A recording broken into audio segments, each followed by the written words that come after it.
Muy bien, buenas tardes a todos. ¿Pueden escucharme todos allá atrás? Sí, sí, está bien. Es un privilegio venir y compartir con ustedes esta tarde. Solo quiero asegurarme de que estamos subiendo a la pantalla. Aquí estamos.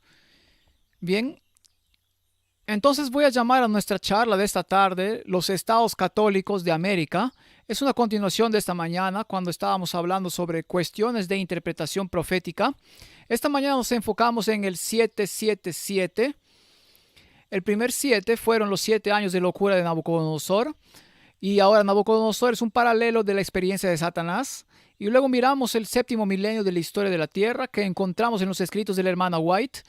Y luego miramos el tercer 7 que fue el séptimo día, el sábado, como un sello de Dios en la crisis final. Y paralelo a eso, quiero hablar esta tarde sobre los estados católicos de América. Porque acabamos de pasar por una elección en los Estados Unidos y esas elecciones tienen consecuencias para todos nosotros. Y después de que el presidente Trump fue elegido, en todo el mundo ha habido cambios en la política exterior en todo el mundo como resultado de esa elección. Incluso antes de que asumiera el cargo, y vemos estas cosas hoy. Así que Israel y Hamas acordaron un alto al fuego ayer y el regreso de todos los rehenes. Y decimos, alabado sea el Señor, por eso. Y la semana pasada el presidente Trump electo dijo en la televisión nacional que si jamás no libera a esos rehenes, se desatará el infierno. Y vemos que estas cosas suceden en todo el mundo. Y por eso quiero hablar hoy sobre los estados católicos de América, porque lo que sucede en Estados Unidos nos afecta a todos en el mundo. Y a la política exterior estadounidense tiene un profundo impacto en todos. Y Estados Unidos está pasando por un profundo cambio cultural en este momento.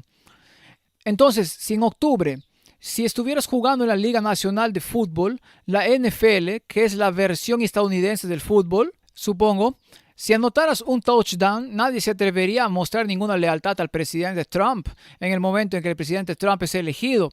Y todas las estrellas hacen esto en la zona de touchdown cuando consiguen sus goles y demás. Y todos hacen esto como los bailecitos del presidente Trump cuando marcan sus goles o consiguen sus touchdowns. Y luego vemos el presidente Trump electo anunciar que el primer día en el cargo dará de baja médica a todas las 15,000 personas que se identifican como transgénero dentro del ejército de los Estados Unidos.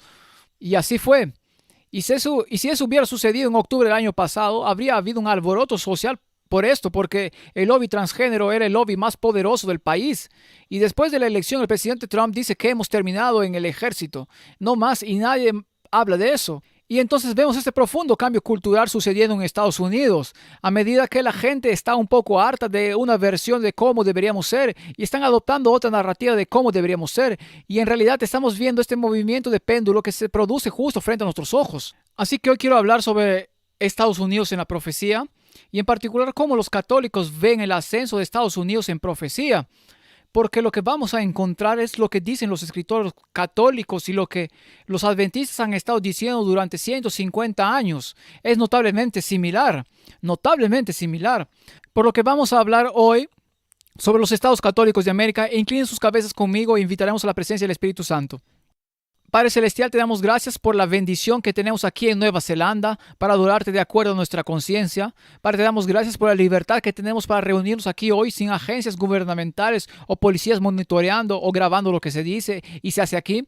Padre, te doy gracias por la libertad que tenemos para reunirnos y adorarte de acuerdo a nuestra conciencia.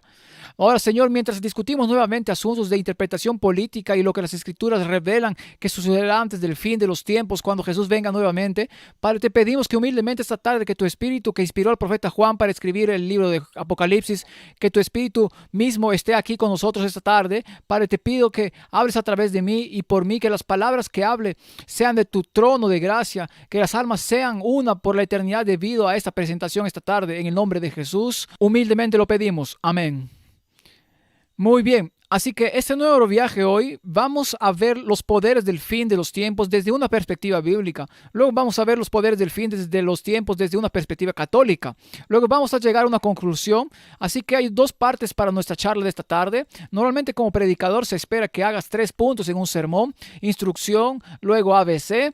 Luego conclusión, y la gente se siente corta si solo les das A y B, y si les dices que va a ser A, B, C, D, ellos como que gimen, piensan, oh no, este va a ser un sermón largo, así que hoy solo vamos a tener dos partes, pero aún así vamos a llenar nuestro tiempo. Creo que tenemos que terminar a las 7 de esta noche porque es cuando la siguiente presentación tiene que empezar, así que haremos nuestro mejor esfuerzo para terminar.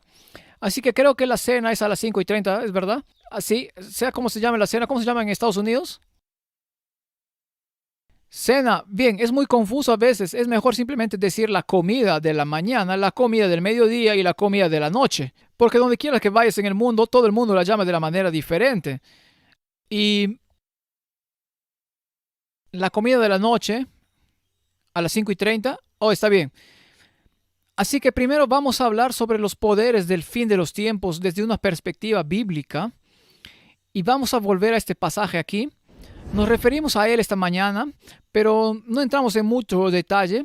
Pero esta es la primera bestia de Apocalipsis capítulo 13 y Apocalipsis capítulo 1 al 11 discuten la historia de la tierra hasta la crisis final.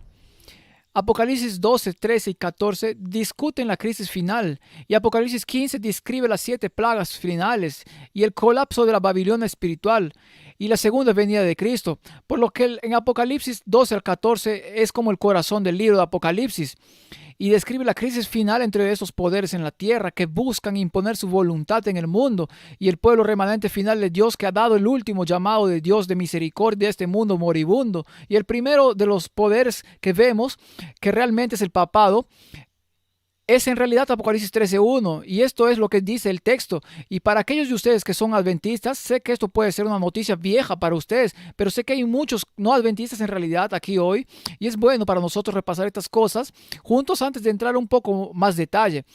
Así que Apocalipsis 13:1 dice esto: me paré sobre la arena del mar, este es Juan hablando, y vi subir del mar una bestia que tenía 7 cabezas y 10 cuernos, y en sus cuernos 10 diademas, y sobre sus cabezas un nombre blasfemo.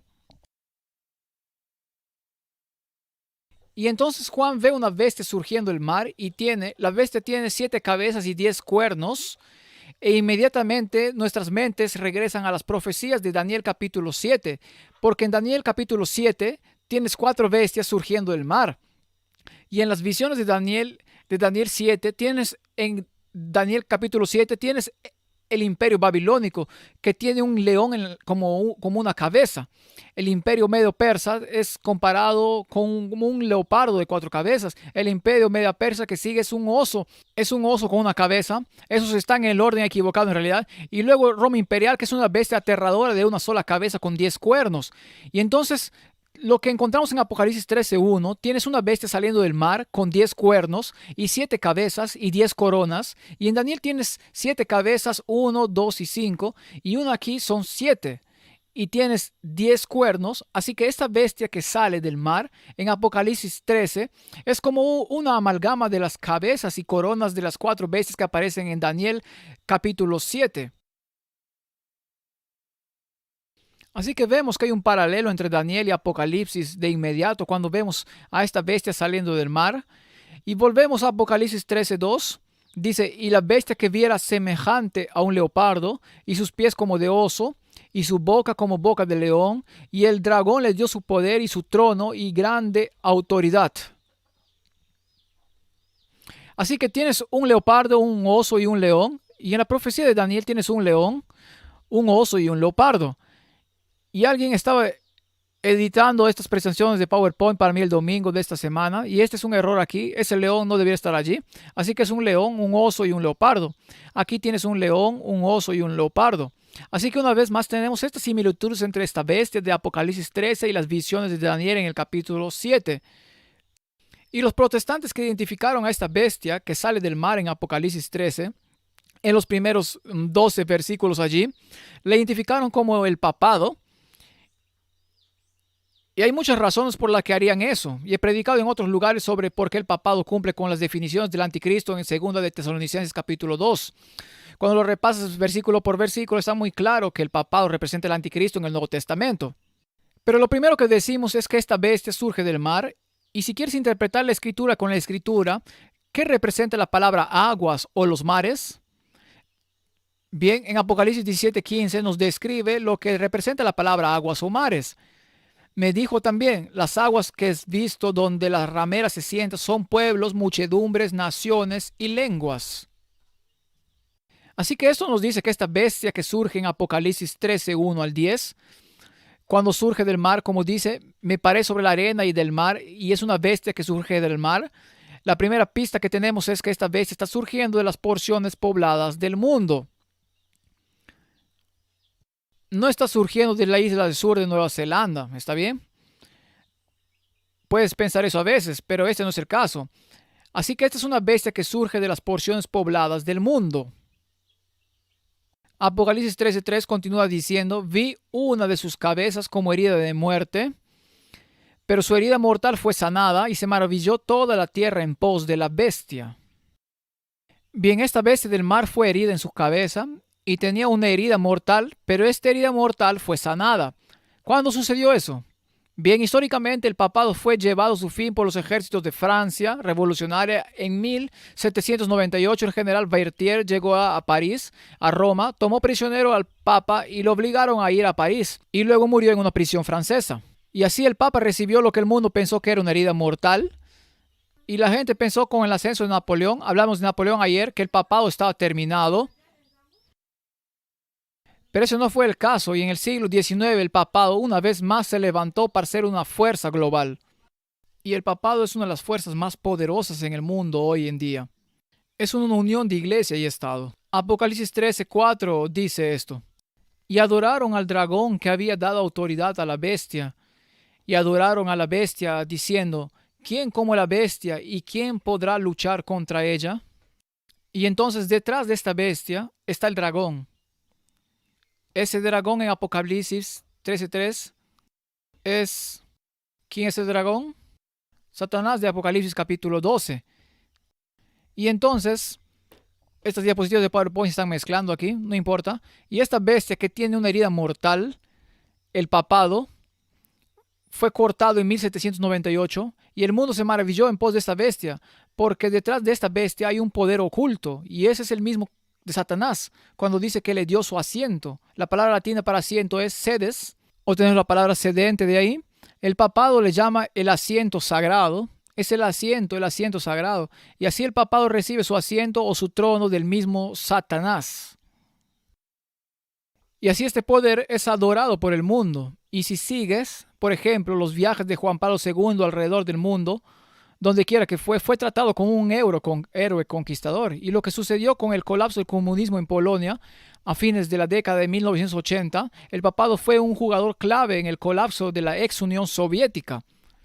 Y el papado y el presidente Ronald Reagan se unieron para derribar a la Unión Soviética a fines de la década de 1980. Y por eso este pasaje aquí dice que la gente del mundo adora al dragón que le dio poder a la bestia. Y adoraron a la bestia diciendo, ¿quién es como la bestia y quién es capaz de luchar contra ella? Y ahora, esto es algo tangencial, pero en Apocalipsis 12 y 13 tienes una deidad falsificada. Tienes a Satanás, tienes la bestia del mar, tienes la bestia de la tierra, y Satanás es una falsificación de Dios el Padre. La bestia del mar es una falsificación de Jesucristo. Y la tercera bestia, la bestia de la tierra, es una falsificación del Espíritu Santo. Y hay muchos paralelos que podemos ver para tratar con eso. Pero, por ejemplo, su herida mortal fue sanada. Y miras, más adelante habla sobre el cordero que recibió una herida mortal y el cordero fue herido. Y entonces hay muchos paralelos entre esta bestia aquí, la primera bestia de Apocalipsis 13, y la vida, el ministerio de Jesucristo mismo. Así que esta bestia del mar reclama la adoración del mundo. Ahora, ya que el Hijo Divino de Dios, Jesucristo, pudo recibir adoración, y por eso Tomás en Juan 20:28 dijo, mi Señor y mi Dios, y Jesús recibió adoración de parte de Tomás, el discípulo. De la misma manera, el papado reclama el derecho de recibir la adoración de la humanidad. Y en el derecho canónico, el Papa se le llama Dios. El derecho canónico es la ley de la Iglesia Católica Romana. Y así en la decretal de Gregorio XIII, canon 7, el Papa es literalmente llamado Dios. Se le llama Señor y Dios. En la decretal de Gregorio IX, el Sacrum Sacrimoni, tiene la frase, la silla apostólica, que es el trono del Papa, es el asiento de Dios, y el decreto de Gregorio lee al pontífice romano no como un simple hombre, sino como Dios verdadero reina en la tierra. Y así sucesivamente. Esto es del derecho canónico católico, esto no es inventado, puedes comprobar estas cosas por ti mismo, pero el derecho canónico católico romano afirma esencialmente que el papado o el papa es Dios en la tierra. Y es una afirmación asombrosa que tienen, y por eso afirman ser Dios en la tierra. Ellos reclaman el derecho de recibir la adoración de la gente aquí en la tierra. El Papa reclama las prerrogativas de Dios. Así que, por ejemplo, ¿se doblará ahora toda rodilla? ¿Se doblará toda rodilla y confesará que Jesucristo es el Señor? ¿Sí o no?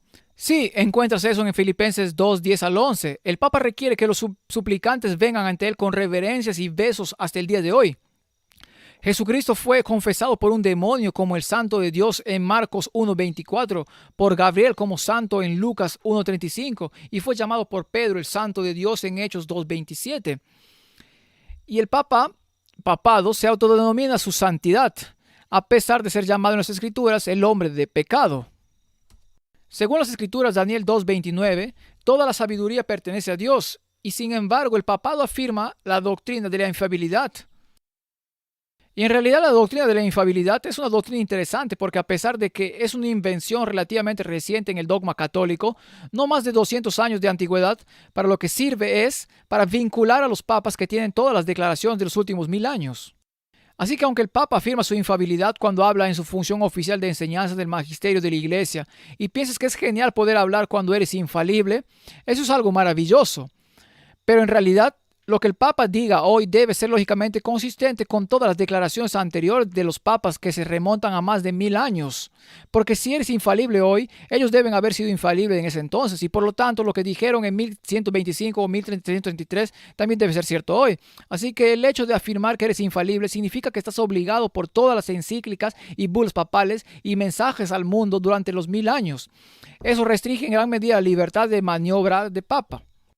Así que la doctrina de la infalibilidad papal no es la bendición que algunos afirman que es. Dios emitió la ley moral desde el monte Sinaí a Moisés y el papado emite un dogma autoritario desde las 7 colinas de Roma. Según Marcos 2:10, solamente Dios puede perdonar el pecado, pero el papado reclama la misma autoridad para los vivos y los muertos a través de la confesión o adquisición y proclamación de la remisión de los pecados. Solo Dios determina la eternidad para los seres humanos, pero Él reclama el derecho de tener las llaves que abren y cierran el purgatorio, prometen vida eterna a los que están dentro del mismo sistema romano y condenan por la eternidad a todos los que estén fuera de la iglesia de Roma. Extra ecclesiam non salus es la doctrina que significa que fuera de las iglesias no hay salvación. Y por eso es que el escudo de armas papal tiene las llaves, en él las llaves de Pedro. Reclaman el derecho de determinar quién obtiene la vida eterna y quién no llega a reclamar. No tiene el derecho de la vida eterna. Según Tesalonicenses 2:4 dice del hombre de pecado que se declara a sí mismo ser Dios. Y eso es exactamente lo que encontramos con el papado en los últimos 1000 años. El papado es como Dios en la tierra. Así que en Apocalipsis 13:5 el texto continúa. También se le dio boca que hablase grandes cosas y blasfemias y se le dio autoridad para actuar durante 42 meses. De nuevo, uno de los paralelos con el ministerio de Cristo. ¿Y cuánto duró el ministerio de Cristo? 3 años y medio. ¿Qué es cuántos meses? 42 meses. Así que esta bestia del mar aquí en realidad es una falsificación del ministerio de Jesucristo. Su ministerio es literalmente por 42 meses. Más adelante veamos en un sentido profético, vamos a llegar a eso en un segundo, pero esta bestia es paralela al ministerio de Cristo porque tiene un ministerio de 42 meses, que es paralelo a los 3 años y medio de Jesús estuvo en este planeta, en su ministerio. Así que si miramos esos días, esos pasajes aquí, si los vemos como profecía escatológica, que lo es, y decimos, bueno, ¿cómo interpretamos el tiempo del libro de Daniel y Apocalipsis? Bueno, las escrituras tienen lo que llamamos el principio día por año, donde un día en la profecía representa un año en tiempo real. Y así, Números 14:34 y Ezequiel 4:5 y 6, esos son los dos pasajes que explican cómo se deben interpretar las profecías del fin de los tiempos en términos de tiempos. Así que en Números 14:34 se refiere a los años de vagar por el desierto, y Dios dice a través de Moisés al pueblo de Israel: conforme al número de los días, de los 40 días en que reconocisteis la tierra, llevaréis vuestras iniquidades 40 años, un año por cada día, y conoceréis mi castigo. Entonces, en este pasaje aquí, Dios establece el hecho de que debido a que estuvieron 40 días explorando la tierra prometida con sus espías y luego terminaron en falta de fe y se negaron a entrar en la tierra prometida, por lo tanto ahora van a pasar 40 años vagando en el desierto, un día por cada año. Y luego en Ezequiel tenemos otro principio donde tienes un día por año. Y Dios está hablando a la gente aquí y dice: yo te he dado los años de su maldad por el número de los días. 390 días, y así llevarás tú la maldad de la casa de Israel. Cumplidos estos, te acostarás sobre tu lado derecho segunda vez, y llevarás la maldad de la casa de Judá 40 días, día por año. Día por año te lo he dado. Y entonces tienes este principio de día a año en profecía. Así que estamos viendo estas profecías del tiempo del fin. Vamos a interpretar el número de días en la profecía. Vamos a convertir eso en años en tiempo real. Y entonces hay un periodo de tiempo profetizado consistentemente a lo largo de los libros de Daniel y Apocalipsis, y estos son 1260 días, y esas son las referencias que puedes ver en la pantalla allí. Así que en Daniel 7:25 se refiere a la cuarta bestia de Daniel 7, que es el papado, y habla de un tiempo, dos tiempos y medio tiempo. Y vamos a ver que en realidad son 1260 días o 1260 años literales. Y vamos a desglosar eso en unos segundos en cuanto a por qué llegamos a eso. Daniel 12:7 se refiere a un tiempo, dos tiempos y medio tiempo, que es exactamente lo mismo que aquí arriba. Luego Daniel 11:2 habla de 42 meses que acabamos de ver en Apocalipsis capítulo 12 también. Apocalipsis 13, 42 meses, y 42 meses por 30 días son 1260 días o 1260 años literales. Daniel 11:3 y Daniel 12:6 se refieren a este poder que tiene autoridad durante 1260 días. Daniel 12:14 un tiempo, tiempos y medio tiempo, y Daniel 13:5, 42 meses, una vez más representado 1260 días o 1260 años literales. Ahora, si estás recibiendo este marco de tiempo repetidamente en el libro de Daniel, ¿qué te dice sobre lo importante que es esto? Es un asunto muy importante, ¿sí? Esto es un asunto muy importante, ¿sí? Sí, sí, eso es Apocalipsis, sí, sí. Alguien estaba editando esto para mí el otro día y por lo tanto hay algunas cosas que se salieron mal en esto. ¿Está bien? Tienes razón en eso. Así que cuando se trata de interpretar el tiempo profético, un tiempo equivale a un año, lo que equivale a 12 meses, y 12 meses son 12 veces 30 en la forma de pensar hebrea. Entonces un tiempo representa 360 días proféticos.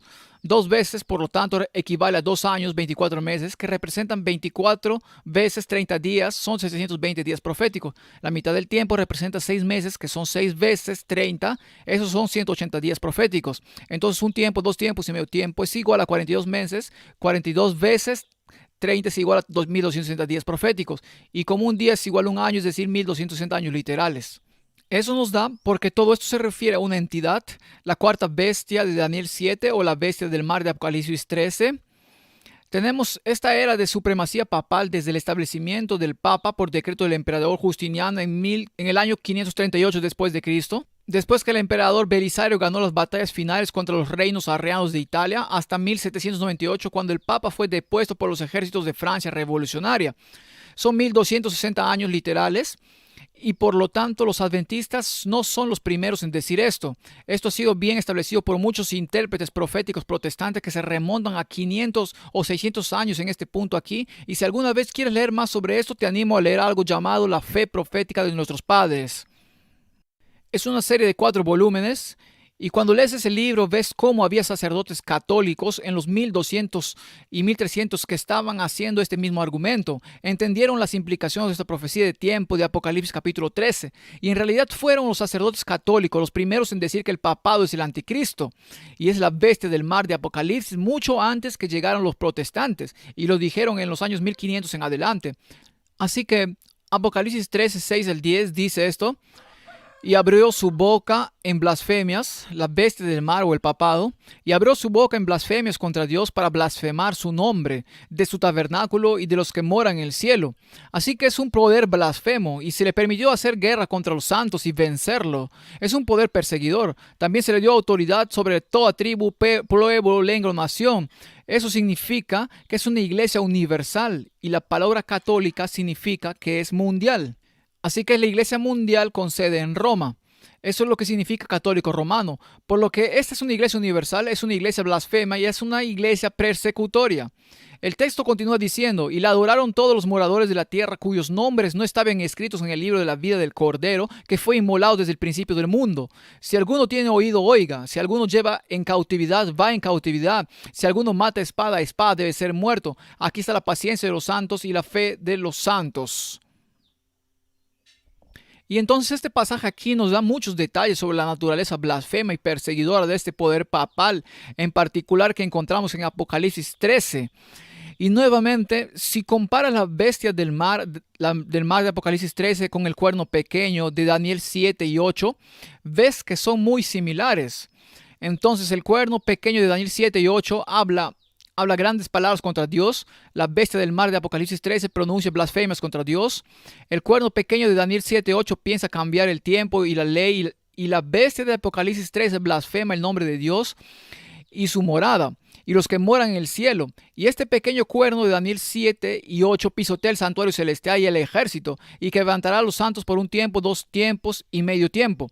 Y la bestia del mar de Apocalipsis 13 hace guerra contra los santos, cuyos nombres están en el libro de la vida, durante 42 meses, o 1260 años literales. Y así hay muchos paralelismos entre las bestias de Daniel 7 y 8, el poder del cuerno pequeño y la bestia del mar de Apocalipsis capítulo 13. Y como adventistas, la mayoría de nosotros estamos muy familiarizados con esto, y realmente no vamos a entrar en muchos detalles aquí porque quiero llegar al corazón de lo que estamos hablando esta tarde. Así que establecimos como adventistas y protestantes durante 500 años, la primera bestia de Apocalipsis 13 es el papado. Y curiosamente, una vez fui a una serie evangelística en una ciudad de Estados Unidos y quería alquilar un salón público, y el único salón disponible estaba en una universidad luterana. Y fui a hablar con el presidente de la universidad luterana y dije que quería hacer una serie de estudios sobre el libro de Apocalipsis en su salón público. Y él estuvo de acuerdo con eso. Y luego me llamó de nuevo poco después y me dijo si podía venir y hablar un poco más sobre esto. Así que dije que sí, entramos a hablar y él dijo, ¿qué es exactamente lo que vas a decir sobre el libro de Apocalipsis? Y dije, bueno, voy a decir lo que Martín Lutero sobre el libro de Apocalipsis, porque ustedes son luteranos. Y él dijo, bueno, podría explicar un poco más, así que le expliqué sobre el papado. En Apocalipsis, en ese momento mi aprobación para celebrar reuniones allí fue retirada y le mencioné a este presidente de este colegio luterano que solo estoy predicando lo que ustedes han estado predicando durante 500 años. Pero el mundo ha avanzado desde entonces y la gente no quiere saber sobre esto. Y hay gente hoy que dice que la reforma terminó y que la herida ha sido sanada y que ya no necesitamos estar divididos entre católicos y protestantes. Porque, como saben, el malentendido de la reforma ahora se ha resuelto porque tenemos un entendimiento común de la justicia por la fe, supuestamente entre luteranos y católicos. Así que de todos modos, esta bestia del mar de Apocalipsis 13 es interpretada como el papado por los protestantes y los católicos desde hace muchos cientos de años. Y entonces llegamos a lo que leímos esta mañana y no voy a volver a leer todo esto ahora. Pero esta mañana hablamos sobre la segunda bestia que sale del mar, de la tierra de Apocalipsis 13 y cómo esa bestia es los Estados Unidos de América. Y por lo tanto voy a pasar rápidamente aquí al papel de Estados Unidos en la profecía. ¿Y cómo lo ven los católicos? Porque vimos esta mañana en Apocalipsis 13:4, Apocalipsis 13:15, Apocalipsis 14:7, que el tema clave era la adoración, la coerción de la adoración. Y el tema no es solo a quién adoras, sino quién es la autoridad suprema en tu vida, en quién confías. Y los últimos 4 años todos tuvimos que preguntarnos en quién confías. Creo que tuvieron un primer ministro aquí que dijo que nosotros, el gobierno, somos tu única fuente de verdad o palabras en ese sentido, ¿sí? Y por su respuesta puedo ver que claramente crees en tus políticos aquí. Puedes saber cuando un político está mintiendo porque sus labios se mueven. Es muy indicador de que no te están diciendo la verdad. Así que quiero hablar ahora sobre los Estados Unidos en la profecía. no tanto entendidos desde una perspectiva adventista, sino entendidos desde una perspectiva católica, una perspectiva católica moderna. Y la Iglesia Católica hoy está tan polarizada como muchas otras denominaciones. Hay católicos progresistas, hay católicos conservadores. Y si quieren saber lo que piensan los católicos conservadores, hay un canal de YouTube llamado Church Militante. Los animo a que le echen un vistazo. Viene de Detroit, Michigan. Está dirigido por un hombre que antes era miembro de la comunidad LGBT. Se convirtió al catolicismo y ahora es muy partidario, muy vocal de una versión muy conservadora del catolicismo. Y cuando escuchas esas transmisiones de YouTube que salen casi todos los días, entiendes lo que piensan los católicos conservadores y lo que los católicos conservadores están pensando. Concuerda con lo que los adventistas han estado diciendo sobre el catolicismo y la bestia del mar de Apocalipsis 13 durante los últimos 150 años. Así que la perspectiva católica sobre Estados Unidos, según la comprensión adventista de Estados Unidos, la bestia de la tierra unirá fuerzas con el papado. La bestia del mar de Apocalipsis 13 al final de los tiempos para imponer una adoración falsa a través de la marca de la bestia y defender la adoración forzada y coaccionada que es la adoración dominical. Entonces, ¿qué dicen los católicos sobre esto? Bueno, veamos unas perspectivas católicas sobre esto. Así que primero que todo, comencemos con la Reforma misma. La Reforma enfatizó la libertad religiosa por encima de todas las demás libertades, libertad de conciencia, y en los tiempos de Martín Lutero, la idea de libertad religiosa significaba en efecto la libertad de pertenecer o no pertenecer a la Iglesia Católica Romana. La libertad significaba no contribuir financieramente a los costos administrativos de la Iglesia Católica Romana. La libertad significaba no tener que creer automáticamente en el dogma católico romano. La libertad significaba vivir en armonía con las Escrituras y bajo la guía del Espíritu Santo. Y lo que sucedió fue que en la Reforma el cristianismo pasó como un péndulo, porque desde el siglo V en adelante, después de que un monje llamado Cyril dijo que la iglesia determina la interpretación de las escrituras, eso aclaró los debates cristológicos de los siglos II, III y IV, en el que hubo confusión en el cristianismo. Después de que el monje Cyril dijera que la iglesia determina lo que significa la escritura en lugar de que la escritura determine lo que significa la escritura. Desde ese momento los papas tuvieron una voz autoritaria del magisterio, que era el oficio de enseñanza de la iglesia. Y entonces cuando el tiempo de Martín Lutero, cuando el papa dijo esto es dogma, todos tuvieron que aceptar. Y con la Reforma el péndulo osciló hasta aquí y Martín Lutero dijo que en realidad todos tienen derecho a tener la Biblia en su propio idioma.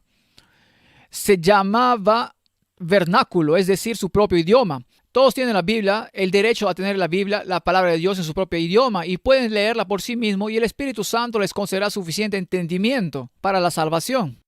Ese es un punto importante. Martín Lutero no dijo que el Espíritu Santo les concederá todo el entendimiento de todo lo que está en las Escrituras, sino que obtendrán suficiente entendimiento bajo la guía del Espíritu Santo, que es suficiente para tu salvación, porque el propósito de la Biblia es guiarte a la salvación. Y eso conduce a la reforma radical, la idea de que todos tienen la Biblia en su propio idioma, y tenemos la Biblia azul aquí. Sí, es una expresión de la reforma radical, y como adventistas tenemos nuestra escuela sabática trimestral, y estudiamos la Biblia, y la idea de estudiar la escuela sabática trimestral es que nosotros como adventistas debemos estudiar la palabra de Dios en casa todos los días para nosotros mismos. Ese es el propósito de la escuela sabática trimestral. Y luego lo que sucedió fue que aproximadamente 20 años después de la reforma de Martín Lutero, los campesinos en Alemania leyeron la Biblia por sí mismos y dijeron, bueno, no vemos los derechos divinos de los reyes, aristócratas o príncipes para gobernarnos. Entonces se levantaron en rebelión que se conoció como la rebelión campesina. Y la violencia fue bastante extrema en Alemania y se salió tanto de control que Martín Lutero se puso del lado de los aristócratas que estaban oprimiendo a los campesinos con gran violencia. Martín Lutero se puso del lado de los aristócratas y no del lado de los campesinos. Y la rebelión campesina fue aplastada. Y lo que sucedió fue que pasaron del magisterio de la Iglesia Católica a la reforma radical, de donde tenemos a los anabaptistas y a los menonitas hoy. Y luego Martín Lutero volvió a esta posición intermedia que dice que todos tienen derecho a entender las escrituras por sí mismos y leerlas en su propio idioma. Pero su comprensión privada debe estar sujeta al acuerdo del cuerpo de Cristo donde usted adora, que es más o menos donde estamos hoy como iglesia adventista. Usted puede tener nueva luz, afirma tener una nueva luz, pero luego decimos que tiene que traer eso al cuerpo de creyentes para orar cuidadosamente al respecto y ver si esto es verdad o no. Y ahí es donde estamos como adventistas hoy, y ahí es donde Martín Lutero pasó del oficio de maestro de la iglesia a la reforma radical, a algo así como la casa de transición donde esperábamos leer las escrituras por nosotros mismos.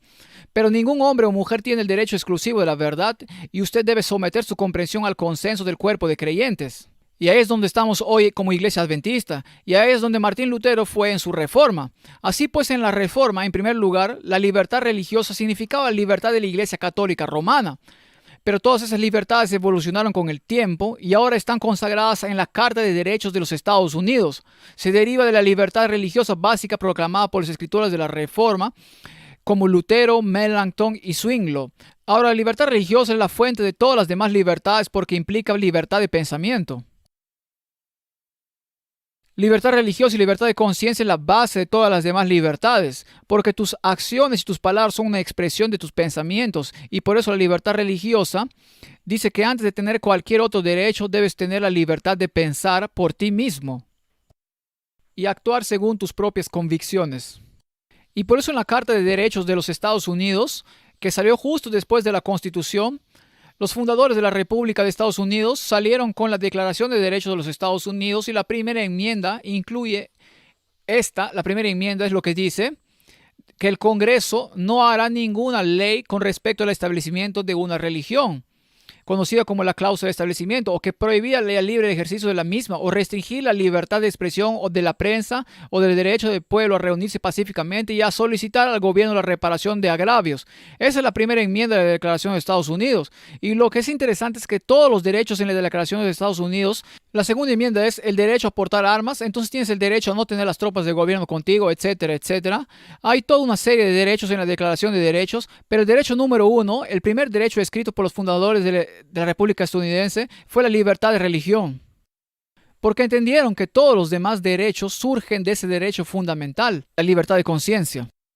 Todo lo que hagas después de eso, por ejemplo, todo lo que digas y todo lo que diga la prensa, y el derecho a reunirte y a pedir que se atiendan quejas, todo esto viene si tienes una mente libre aquí arriba.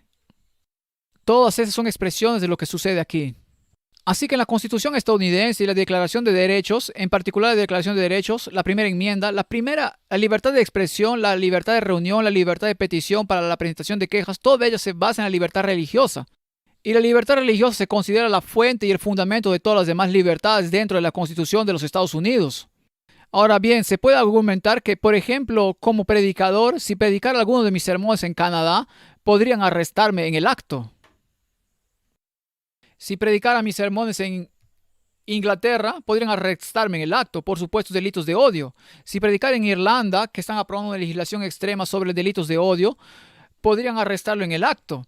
Pero como predicador en los Estados Unidos puedes decir casi cualquier cosa que quieras en el púlpito y nadie puede procesarte porque tienes libertad de religión. Y por lo tanto, la libertad que nos brinda esta primera enmienda es inmensa, es la marca de oro, el punto de referencia, el estándar de oro para las libertades en todo el mundo. Y si Estados Unidos cae, la libertad caerá en todo el mundo también. Ninguna otra nación tiene una cláusula tan absoluta como esta. Ahora, la Corte Suprema de los Estados Unidos la ha modificado un poco. Por ejemplo, al prohibir el libre ejercicio de la misma, la Corte Suprema de los Estados Unidos en varios casos ha dicho que hay algunas cosas que no se pueden hacer en el libre ejercicio de la religión. Por ejemplo, no se permite practicar el sacrificio de niños en Estados Unidos como parte de su religión. Y alabado sea el Señor, sí, sí, sí. Y hubo algunas decisiones de la Corte Suprema relacionadas con las drogas restringidas en ceremonias religiosas para los nativos americanos. Pero como regla general, esta cláusula establece un muro entre la Iglesia y el Estado en la Constitución de los Estados Unidos. Y nuestro sistema legal, por ejemplo, como pastor en los Estados Unidos, eres empleado de la Iglesia y básicamente significa que si la Iglesia quiere que sea así, no tienes derechos laborales. Todas las protecciones legales de empleos federales de Estados Unidos, como la ley de estadounidense con discapacidad y demás, ninguna de ellas se aplica a usted si es pastor o empleado de una iglesia, porque los tribunales federales no quieren intervenir en el asunto relacionado con la iglesia. Por lo que la separación de la iglesia y el Estado tiene implicaciones bastante profundas, tanto positivas como negativas, dependiendo de su perspectiva, por lo que esta es la primera enmienda de Declaración de Derechos de Estados Unidos, es la base de todos los demás derechos de la Constitución de Estados Unidos. Y por lo tanto se puede argumentar que Estados Unidos se basa en esos principios protestantes fundamentales. Y esa es la narrativa estándar de Estados Unidos, se constituyó como una nación protestante. Y esos principios fundamentales de relaciones públicas protestantes de Martín Lutero en adelante condujo a la Declaración de Derechos y las libertades civiles en Estados Unidos, hoy como la libertad de expresión y de prensa, el libre ejercicio de la religión, el privilegio contra la autoincriminación. Puedes acogerte a la quinta enmienda. No puedes ser obligado a testificar contra ti mismo en un tribunal de justicia. Eso significa acogerte a la quinta enmienda. Tienes la independencia del jurado del dictado judicial, el derecho a no ser encarcelado sin causa o habeas corpus que se remonta a la Carta Magna, y también tienes nuestro contrato social construido sobre la Declaración de Derechos y la Constitución de Estados Unidos. Por lo tanto, liberaron a los protestantes de la cruel supervisión totalitaria, sanguinaria y vengativa del papado durante la Edad Oscura en Europa. Y los principios de la Reforma sirven para borrar toda la jerarquía social, eclesiástica, económica y política de la Edad Oscura. Sin embargo, en la narrativa protestante, la comprensión católica de esto es algo diferente. Un escritor católico escribe: Estados Unidos está conectado de manera católica, etiquetado como protestante y actualmente funciona como secular, porque Estados Unidos perecerá sin Roma. Este es un tema común que se encuentra. La idea de que Estados Unidos era oficialmente protestante es la narrativa de los padres peregrinos que vinieron en Inglaterra en Mayflower, que llegó a Massachusetts y así sucesivamente. Pero cuando los fundadores establecieron la Declaración de Independencia y los redactores escribieron la Constitución, en realidad incorporaron al sistema legal estadounidense principios católicos, no principios protestantes. Por lo tanto, que Estados Unidos regrese a sus raíces no es regresar a una versión protestante de Estados Unidos, es regresar a una versión católica. Esa es la idea central aquí. Y entonces, ¿por qué dirían esto?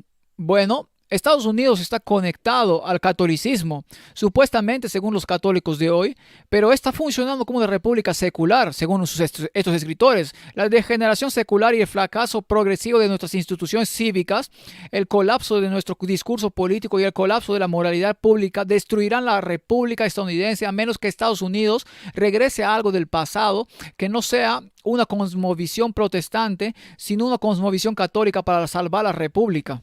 Es por eso que las personas como Donald Trump son tan populares. Hacer que Estados Unidos vuelva a ser grande es una narrativa convincente porque muchas personas ven el colapso moral en Estados Unidos que está sucediendo particularmente en los últimos 20 a 30 años. Es claro para muchos hoy que Estados Unidos ha estado en decadencia social. La libertad se ha convertido en libertinaje y en degeneración moral. Celebramos el asesinato de infantes en el útero y la mutilación de nuestros niños una vez que están fuera del útero, todo en nombre de las diferentes ideologías seculares. Y es por eso que conceptos como MAGA, hacer América de nuevo o el cuarto sí giro se están volviendo muy populares en el discurso político popular estadounidense hoy en día.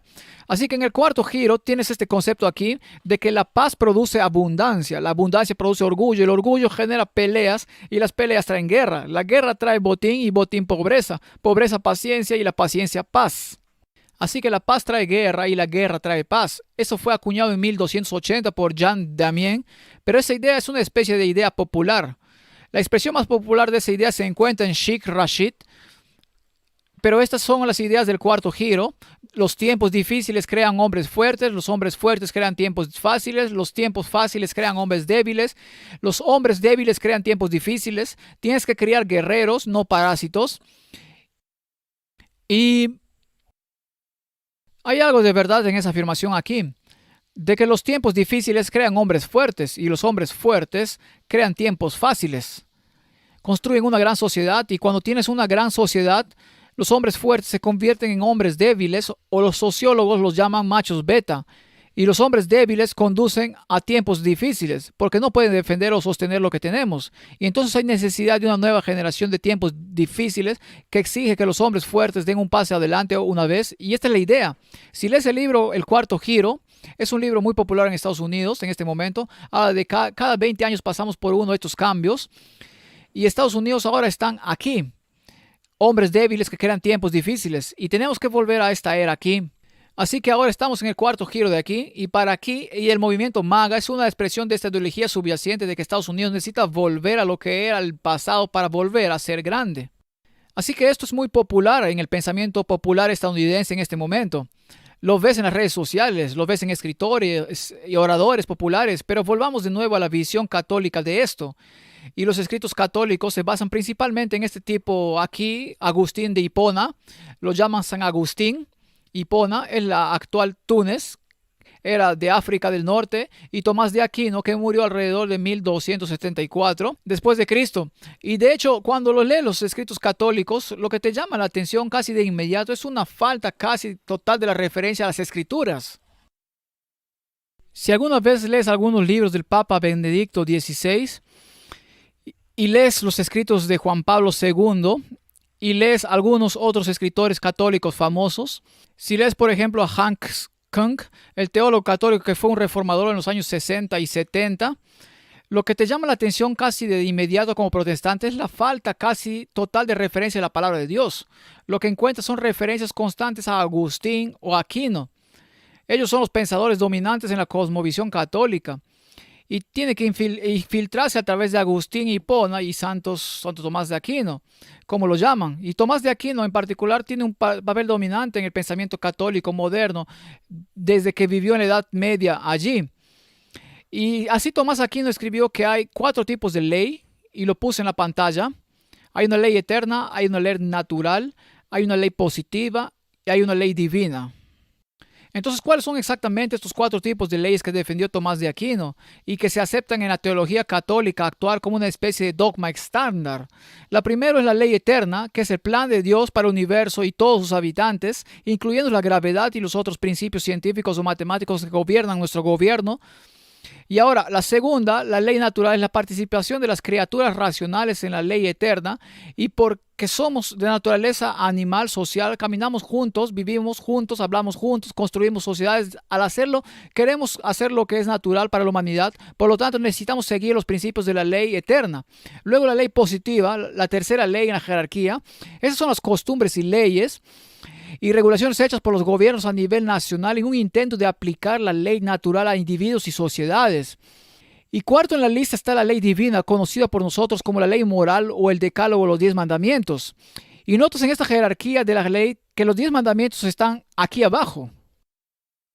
Como adventistas colocamos los 10 mandamientos aquí arriba, no los reconocemos en absoluto, pero esto aquí en los escritos católicos y de Santo Tomás de Aquino, la ley divina, los 10 mandamientos están aquí abajo. Esta es la menos significativa, esto es deducido por teólogos católicos, esto es deducido por los teólogos católicos, esto es implementado por los gobiernos de todo el mundo, pero la ley de Dios en sí está sujeta en todas estas otras cosas.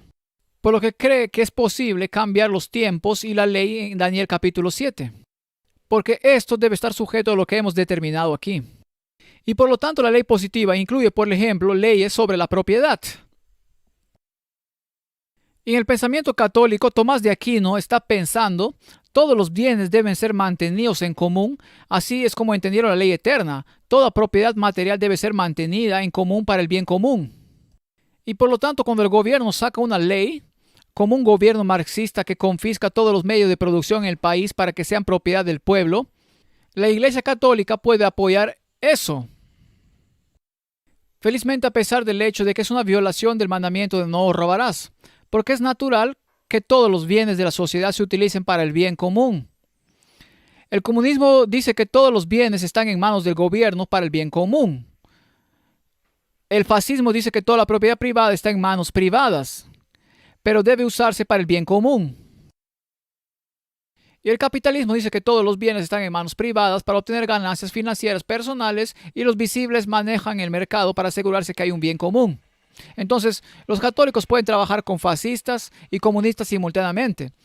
Es por eso que la Iglesia Católica puede ser un aliado de... Vamos a ver esto mañana por la mañana. La Iglesia Católica puede ser un aliado activo de Adolf Hitler, al mismo tiempo que era un aliado activo de todas las dictaduras de la izquierda en América Latina en los años 60, 70 y 80.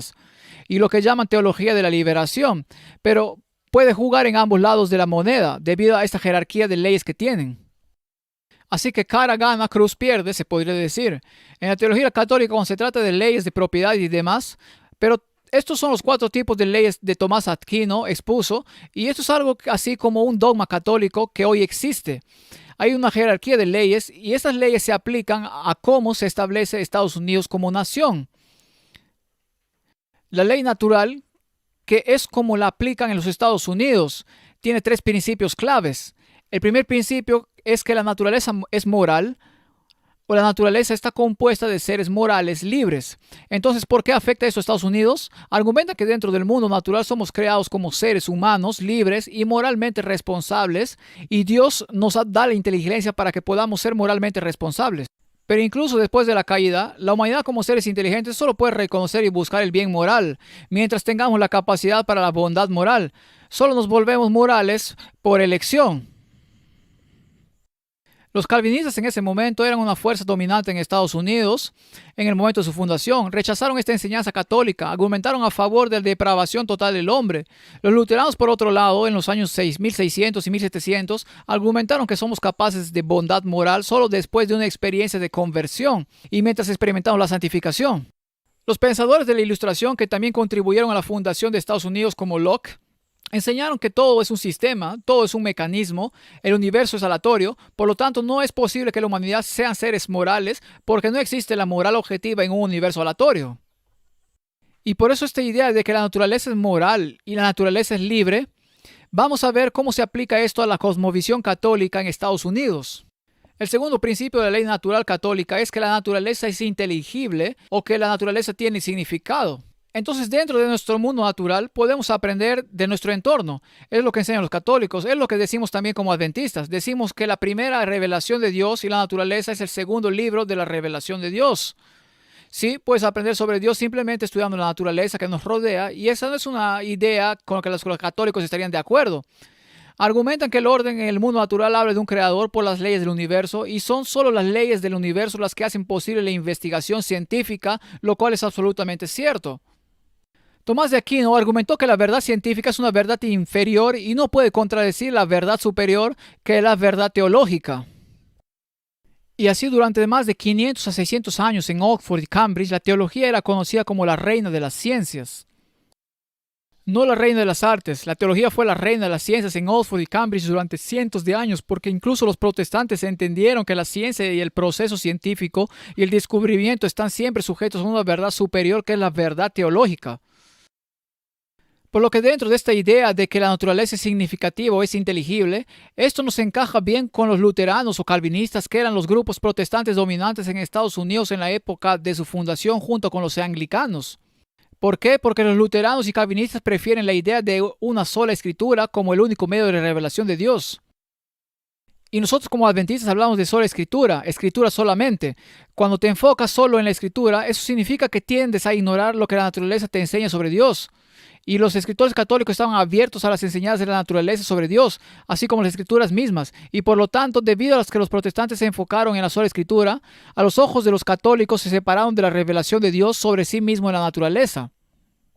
Como adventistas en realidad estamos más cerca de los católicos en ese sentido. Somos más que muchos protestantes porque creemos que Dios se nos presenta a través de la naturaleza en el mundo natural. Entonces tenemos la naturaleza como teológica, lo que significa que tiene un propósito o una meta. El argumento aquí es que la humanidad está programada para ver los propósitos morales de nuestro entorno, que la creación y la naturaleza tienen un objetivo moral en la mente. La vida no se trata solo de la acumulación de riqueza. La vida tiene un propósito moral y nuestro propósito es cumplir el propósito moral que Dios tiene para nosotros en nuestras vidas. Los católicos ven el objetivo de la naturaleza como devolver la humanidad a Dios. Por lo tanto, Dios debe estar presente en la naturaleza y en los sacramentos como en la misa. Los luteranos, los calvinistas y anglicanos defendieron la ascensión de Cristo al cielo en el capítulo 1 de los Hechos. Argumentaron que Él esencialmente dejó atrás este mundo físico sin ninguna presencia tangible. Y que los pensadores de la Ilustración niegan la posibilidad de un propósito, ya que dicen que hemos evolucionado al azar, por lo que todo esto significa que los adventistas están más cerca de los católicos aquí que cualquier casi otro protestante. Y estaríamos de acuerdo con la mayor parte de lo que se dice aquí en base a los escritos de Tomás de Aquino. No estoy defendiendo a Tomás de Aquino, solo digo que hay un paralelismo de pensamiento en los adventistas y católicos en esta área. Por lo que la ley natural católica conduce a una república como el único medio viable de gobierno. ¿Y por qué es esto? Porque en una democracia la mayoría matemática de los gobernantes de los votantes gobernará sin tener en cuenta la verdad. Lo que importa es cuántos votos son, no lo que es verdad. Es por eso que la democracia es el relativismo de muchos. En una monarquía donde tienes un solo gobernante, el gobierno de un monarca basado en la preferencia personal de las mujeres, nuevamente sin tener en cuenta la verdad. Por lo tanto, la monarquía es el relativismo relativo de una. Una verdadera república, según el pensamiento natural católico, presupone la verdad absoluta como contrapeso a los caprichos de los votantes mal informados. Y entonces el pensamiento natural católico argumenta que la verdad es importante para nosotros, para que la sociedad sobreviva, y la mejor forma de sociedad es una sociedad formada por un electorado moral informado, que es notablemente similar a lo que Washington y Benjamin Franklin argumentaron en la fundación de los Estados Unidos. Y entonces en el pensamiento natural católico, una verdadera república tiene 6 componentes centrales. Los he enumerado para ti. Tienen un régimen de derechos naturales. Vamos a llegar a los derechos naturales en un momento. Está encabezado por un gobierno limitado. Está poblado por una ciudadanía moral que puede concebir adecuadamente la personalidad y el humanismo. Y en quinto lugar, la familia y la economía. Y en sexto lugar, el progreso científico y tecnológico. Y si eres un estudiante de historia estadounidense, sabrás que la idea de un gobierno limitado es una gran idea. Y la idea de que Estados Unidos solo sobrevivirá es si está poblado por una ciudadanía moral. Los fundadores estadounidenses reconocen que la Constitución estadounidense está escrita de tal manera que Estados Unidos solo sobrevivirá si la gente en ella actúa con moderación moral. Y es un componente central de la ley natural católica. Y por lo tanto no se trata solo de los fundadores de Estados Unidos. La República defendió esto. Esto se defiende en la teoría del derecho natural católica. Por lo que estos son los componentes centrales de un verdadero derecho natural católico republicano. Ahora bien, en Estados Unidos la Declaración de Independencia fue creada por los redactores y enumeraron 3 derechos naturales que son los siguientes. Son los derechos inalienables en la Declaración de Independencia de Estados Unidos. Dicen, consideramos que estas verdades son evidencias por sí mismas, que todos los hombres son creados iguales, que son dotados por su creador, son ciertos derechos inalienables, entre ellos están la vida, la libertad y la búsqueda de la felicidad. Y esos son los 3 derechos más famosos en la Declaración de Independencia de los Estados Unidos: la vida, la libertad y la búsqueda de la felicidad. Después de la Declaración de Independencia está la Constitución, y después de la Constitución tiene la Declaración de Derechos que garantiza la libertad de religión, por lo que hay un flujo: la Declaración de Independencia, la Constitución y luego la Carta de Derechos. Esos son 3 documentos, conforman los documentos que gobiernan la República estadounidense. Pero estos derechos inalienables son la vida, la libertad y la búsqueda de la felicidad. Entonces, ¿aún tenemos esos derechos inalienables? Bueno, se argumenta que el derecho a la vida se ha convertido en el derecho a matar. Que el derecho a la vida ha sido destruido por el movimiento abortista y el derecho a la vida se ha pervertido en el derecho a matar en el útero. Y en nuestra última elección, una de las candidatas, una de sus cuestiones número 1, fue que queremos expandir los derechos al aborto a nivel nacional. Necesitamos proteger los derechos de las personas a matar a sus hijos. El segundo derecho en la Declaración de Independencia es el derecho a la libertad, que se ha generado a lo largo de los años. Se ha pervertido la libertad dirigida por un propósito moral a la libertad por su propio bien, no dirigida por la moralidad, por lo que la libertad se ha pervertido en libertinaje. Y luego el tercer derecho, el derecho a la búsqueda de la felicidad, es ahora el derecho a la búsqueda de placer. Eso es en lo que ha evolucionado en los últimos 200 años. Y por lo tanto el derecho a la felicidad se persigue dentro de un marco moral impulsado por las Escrituras. Pero ahora es la búsqueda del placer con abandono moral sin ningún marco moral en absoluto. Por lo que el derecho a la vida se ha convertido en el derecho a la muerte, el derecho a la libertad se ha convertido en el derecho al libertinaje, el derecho a la búsqueda de la felicidad se ha convertido en el derecho a la búsqueda del placer y el entretenimiento sin restricciones morales. Y todos estos 3 derechos, el derecho a la vida, el derecho a la libertad, el derecho a la felicidad, supuestamente provienen de una perspectiva católica de ley natural católica, no de una cosmovisión protestante. ¿Y por qué dicen eso? Porque en el siglo XVII en Inglaterra había 2 partidos políticos principales, los Whigs y los Tories, y los Tories eran los conservadores, los más conservadores se apoyaban al rey y al derecho divino de los reyes, pero los Whigs eran los radicales de su tiempo, desde Oliver Cromwell en adelante, y argumentaron que el parlamento debería ser soberano en la nación, no el rey. Argumentaron que este parlamento debería tener el derecho de derrocar a los reyes, y fueron ellos quienes lideraron la gloriosa revolución de 1688, cuando el parlamento se opuso a las tendencias procatólicas de Jaime II. Lo obligaron a dejar el trono e invitaron a un príncipe holandés llamado Guillermo de Orange a ocupar el trono de Inglaterra.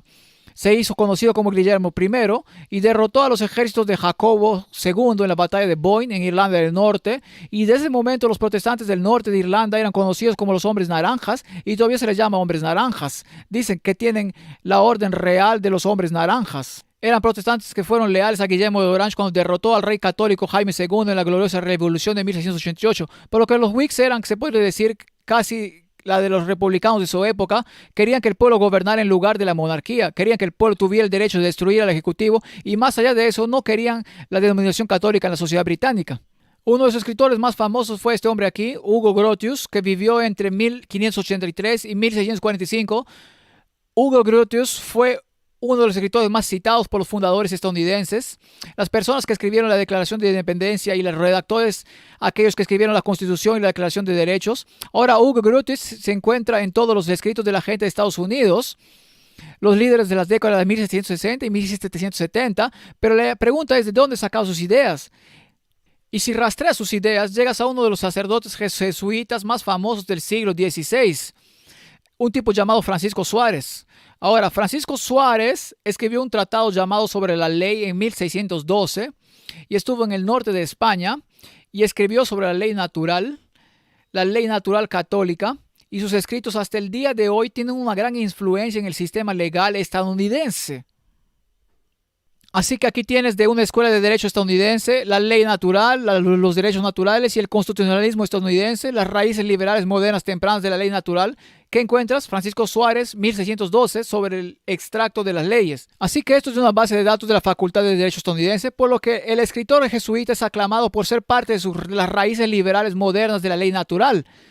No estoy seguro de que la mayoría de la gente diría que los jesuitas son liberales en ningún sentido de la palabra, pero de todos modos hay una foto de él allí, así que el constitucionalismo estadounidense y la ley natural y los derechos naturales, cuando estás aprendiendo la Constitución de los Estados Unidos como abogado, vas a cubrir los escritos de Francisco Suárez, un sacerdote jesuita del siglo XVI en España. Y él fue alumno de Tomás Aquino y escribió extensamente sobre 3 derechos. Está la Declaración de Independencia de los Estados Unidos, y esos son los derechos de los que habló Francisco Suárez. No escribió sobre el derecho de la vida, sino sobre el derecho a la autoconservación. Escribió sobre el derecho a la perfección de la naturaleza humana, que es el derecho a la libertad en la Declaración de Independencia de los Estados Unidos. Y él escribió sobre el derecho a la felicidad, que es lo mismo que la Declaración de Independencia de Estados Unidos. Y Francisco Suárez, sus escritos tienen una influencia en este escritor, Hugo Grotius, que fue uno de los escritores más citados por los fundadores de los Estados Unidos a principios de la década de 1770 y mediados de 1770. Y así se puede rastrear este pensamiento de la ley natural católica que incluso ahora se enseña en las escuelas jurídicas estadounidenses. Esta idea de los derechos en nuestra Declaración de Independencia son realmente del pensamiento católico en lugar del pensamiento protestante.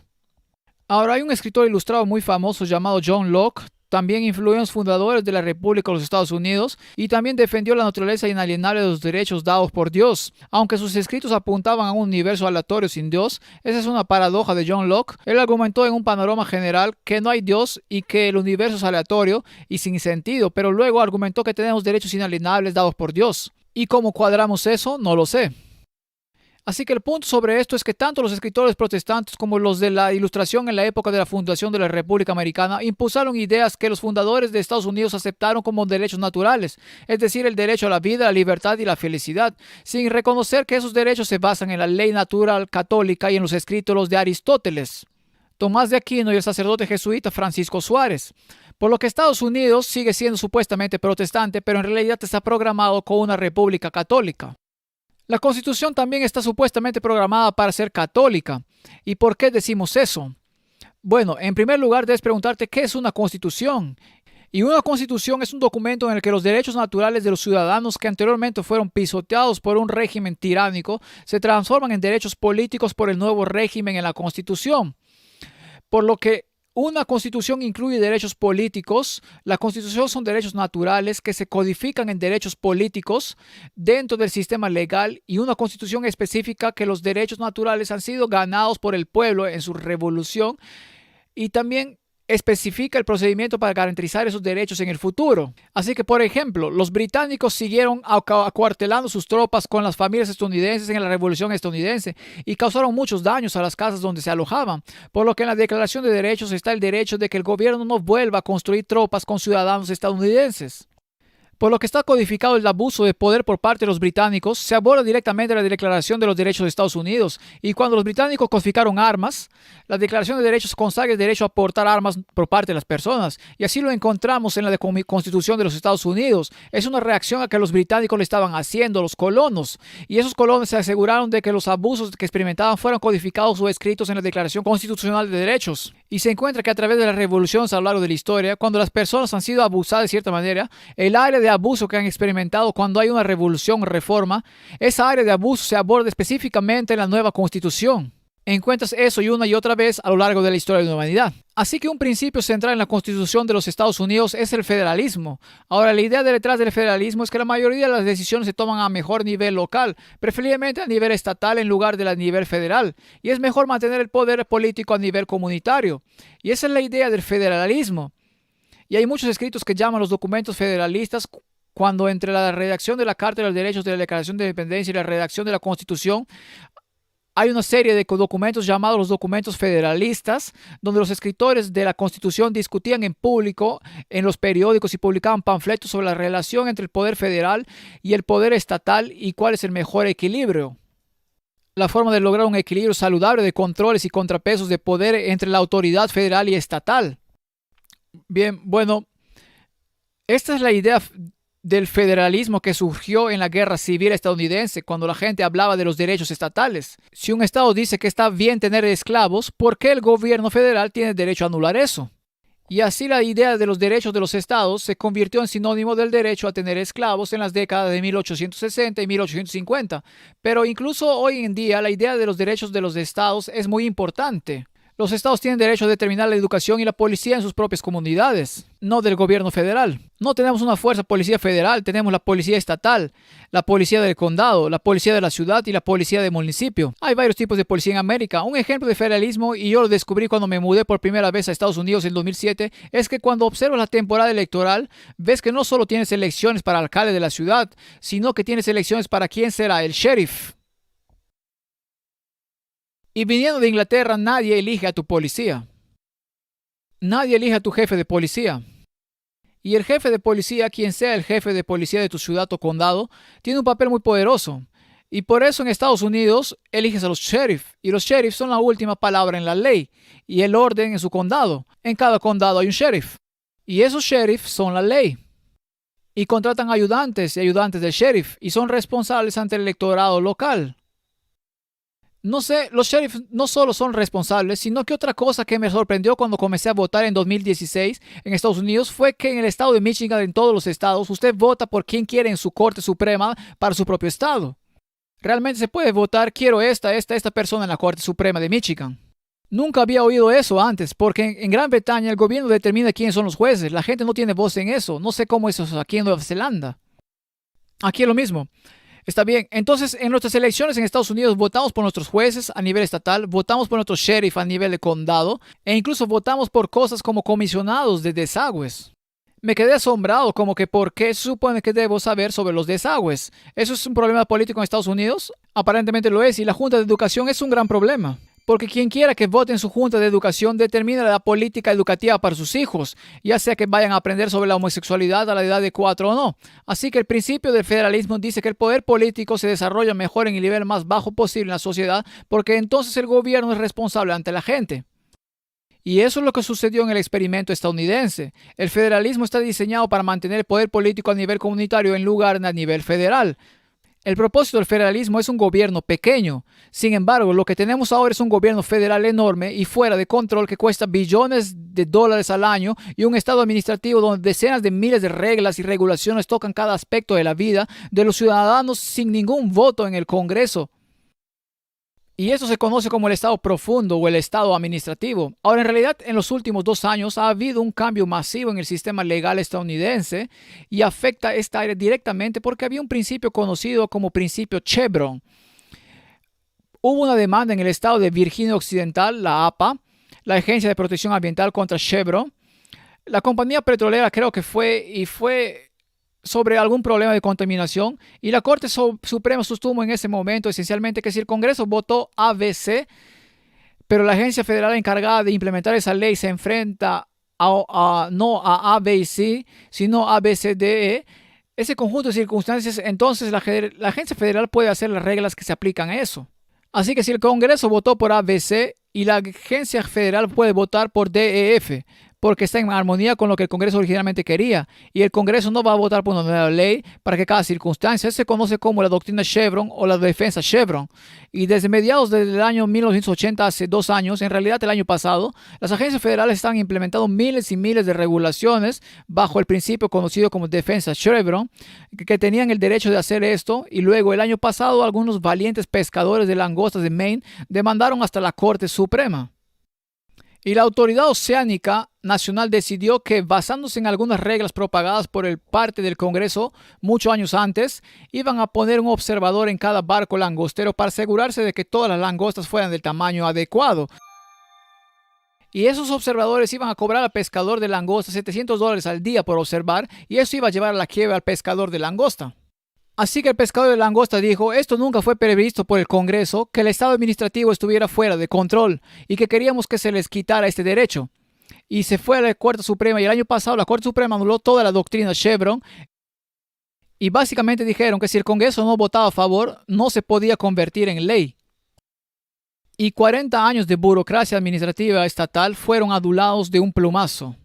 Fue un cambio asombroso. Y ese fue un caso el año pasado que involucraba a pescadores de langosta de Maine y que desafiaban a la Autoridad Oceánica Nacional. Así que la razón por la que se anuló fue porque había una mayoría conservadora en la Corte Suprema. Solo había una autoridad conservadora suprema en la Corte Suprema porque Donald Trump obtuvo 3 elecciones en su primera vez en el cargo. Las elecciones tienen consecuencias profundas. La mayor influencia del presidente en la sociedad estadounidense no es lo que hace mientras está en el cargo, sino la cantidad de elecciones que obtiene en la Corte Suprema, y eso da forma a las decisiones en las próximas décadas. Y entonces el principio de subsidiariedad está diseñado para mantener el poder administrativo a nivel local tanto como sea posible. Sin embargo, hemos visto el crecimiento de un gobierno federal que busca tocar cada aspecto de la vida de los ciudadanos. ¿Cómo sucedió eso? Porque el federalismo, una idea protestante que se basaba en la idea de libertad moral, que degenera en libertinaje moral, mientras que la alternativa católica conocida como subsidiariedad se basa en la ley natural católica que sostiene que todo debe tener un propósito moral. La subsidiariedad en el pensamiento católico es el paralelismo con el federalismo y el pensamiento protestante. La subsidiariedad significa que los individuos también son capaces por su propio poder de lo que la sociedad no debería hacer por ellos y lo que pequeños grupos o individuos pueden lograr. Grupos más grandes en la sociedad no deberían tomar el control. Y cuando yo estaba creciendo en la Unión Europea en la década de 1980, había un hombre llamado Jacques Lowe, jefe de la Comisión Europea, y no dejaba de hablar sobre subsidiariedad. Subsidiariedad. Yo seguía pensando, ¿qué es la subsidiariedad? Yo era un niño de unos 10 o 11 años. Nunca había oído hablar de la subsidiariedad antes, y eso fue antes de Google. No podías entender qué significaba en realidad subsidiariedad. Finalmente me di cuenta de que lo que estaba hablando era un principio de poder descentralizado que se basaba en la ley natural católica para Europa. A eso se refería con la Comisión Europea. De modo que lo que vemos hoy en Estados Unidos es que los vastos poderes del gobierno federal sugieren que el federalismo ha fracasado. Tomás de Aquino escribió, el niño pertenece al padre y no al Estado. Estamos de acuerdo con él en eso. Si vas a la Unión Soviética, si hubieras ido a la Unión Soviética, descubrirías que esencialmente una madre y un padre eran simplemente una pareja reproductora, pero el Estado era dueño de sus hijos. Y el Estado podía quitárselos y ponerlos en cualquier parte del país que quisiera. Podía obligarlos a ingresar al ejército, podía ejecutarlos o podía ponerlos en una fábrica en algún lugar a voluntad del gobierno. Entonces, en la Unión Soviética, los niños eran esencialmente propiedad del gobierno. Era simplemente una pareja reproductora. Y en la Unión Soviética, si tenías 10 hijos, te volvías conocida como una mate heroína, una madre heroína. Mate heroína significa una madre heroína. Y cuando estaba trabajando en la ex Unión Soviética, visitaba mujeres que tenían un poco de metal de hojalata aquí y tenían URS, SSP. Eso es URS en ruso. Y tenían mate heroína escrito. Soy una madre heroína, tengo 10 hijos o más, y si tenías 10 o más hijos recibías un premio como un auto para niños, que probablemente no valía nada. Pero puedes meter 10 niños en un auto, ¿está bien? Necesitas alrededor de 4 autos para poner a tus hijos en eso. Pero de todos modos te convertís en una madre heroína. Pero el punto sobre esto es que el crecimiento del Estado ha desplazado el papel de la familia en la sociedad. Así que en el pensamiento católico es deber de los padres cuidar, proveer, educar y nutrir a sus hijos para que sean ciudadanos morales. No es responsabilidad del Estado. En el pensamiento católico es responsabilidad de los padres enseñar moralidad, autocontrol, moderación personal y pensamiento crítico. Habilidades de pensamiento crítico. Estamos de acuerdo con eso como adventistas. Los católicos argumentan que el Estado secular no puede hacer esto porque el Estado secular es secular y no cree en la moralidad por per se. Solo puede imponer el aprendizaje a través de la coerción o el adoctrinamiento en el sistema escolar público. Y en Gran Bretaña, donde me crié, teníamos adoctrinamiento en el sistema escolar público, que era un sistema secular.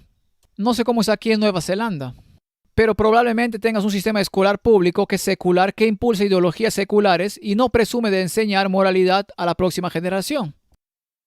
Y por lo tanto, el crecimiento del Estado niñera en realidad ha servido para desplazar a la familia dentro de nuestras sociedades occidentales. Los programas de bienestar público y el sistema de justicia penal en realidad han destruido los roles de los padres en sus familias o han eliminado a los padres por completo de sus familias y niños. El gobierno federal tiene el objetivo de ejecutar un sitio web llamado fatherhood.gov, donde este es un intento federal de enseñar paternidad a los hombres, pero en realidad un padre guía a sus hijos donde el Estado solo puede obligar a esos niños. La verdadera virtud moral, el objetivo de la libertad, solo se puede lograr a través de familias moralmente saludables, no a través de un Estado niñero o programas de bienestar público. Este es el pensamiento católico. Por eso los defensores del gran gobierno no quieren una sociedad de individuos morales autocontrolados. Las familias deben ser destruidas por los programas de bienestar, la justicia penal, el encarcelamiento masivo y el adoctrinamiento en las escuelas públicas, y por lo tanto el Estado se convierte en la autoridad suprema en la educación y la crianza de la próxima generación, no los padres. Esto es lo que ha sucedido en el Estado protestante, que se ha vuelto loco como en los Estados Unidos de hoy. La versión católica de la subsidiariedad mueve familias más fuertes como la unidad central de la sociedad y el federalismo.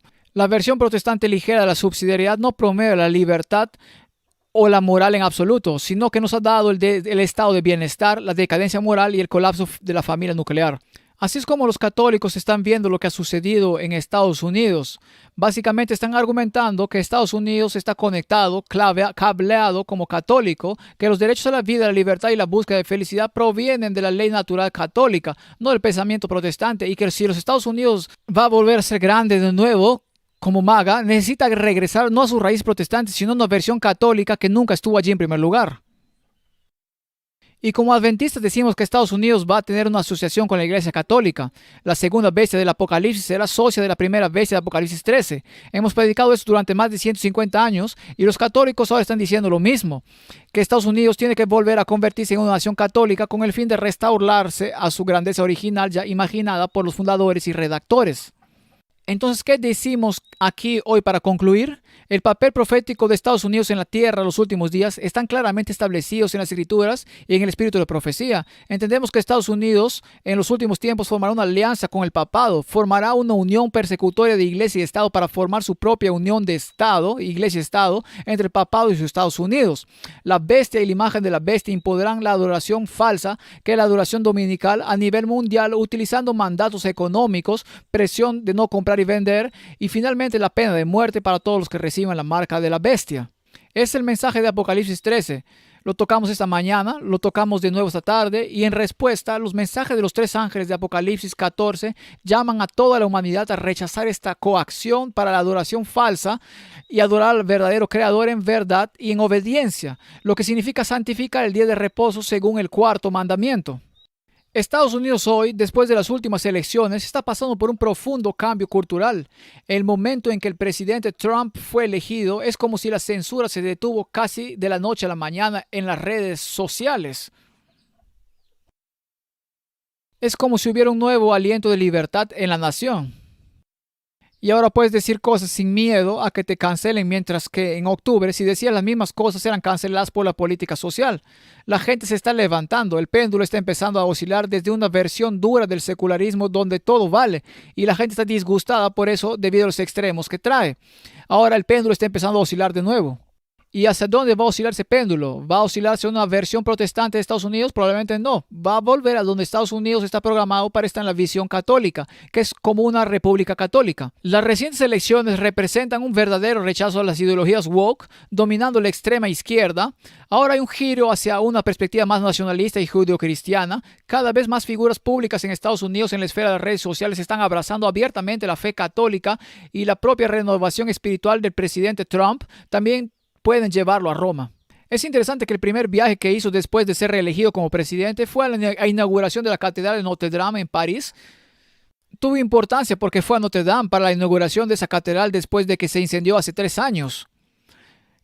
Hagamos que Estados Unidos vuelva a ser grande. Puede en última instancia hacer que el anticristo vuelva a ser grande. No lo sabemos todavía, solo Dios lo sabe. Por lo que la visión católica de Estados Unidos es que está programada como católica, etiquetada como protestante y opera de manera secular. Y el cambio cultural actual en Estados Unidos puede llevarla no regreso a la Escritura, sino a Roma. Y en última instancia su papel del fin de los tiempos como perseguidora del pueblo de Dios. Entonces, ¿qué hacemos? Bueno, lo enumeré aquí para usted. Estamos familiarizados con el mensaje de los 3 ángeles de Apocalipsis 14. Apocalipsis 13 habla de estas fuerzas, el papado en Estados Unidos, uniéndose para oprimir la verdad y coaccionar la adoración falsa en el mundo, y la respuesta de Dios es enviar 3 mensajes de misericordia para este mundo moribundo. Y el primer mensaje de misericordia está aquí, dice: vi volar por en medio del cielo a otro ángel que tenía el evangelio eterno para predicarlo a los moradores de la tierra, a toda nación, tribu, lengua y pueblo, diciendo a gran voz: temed a Dios y dadle gloria, porque la hora de su juicio ha llegado, y adorar a aquel que hizo el cielo y la tierra y el mar y las fuentes de las aguas. ¿Y cómo resumirías eso en una frase? Es hora de mostrar tu lealtad a Dios a través de la verdadera adoración. Es hora de elegir a Dios y cómo quiere ser Él adorado. Sabes, si cuando tenemos un aniversario de boda, yo sé que a mi esposa le gusta, digamos, cierto restaurante, y si paso por ese cierto restaurante en el aniversario de bodas y voy a Taco Bell, por mucho que me guste Taco Bell, tendrás Taco Bell aquí, ¿sí? Mi esposa no va a estar feliz conmigo, porque sé que a ella le gusta otro lugar y realmente no le gusta Taco Bell. Y para mí comida es comida.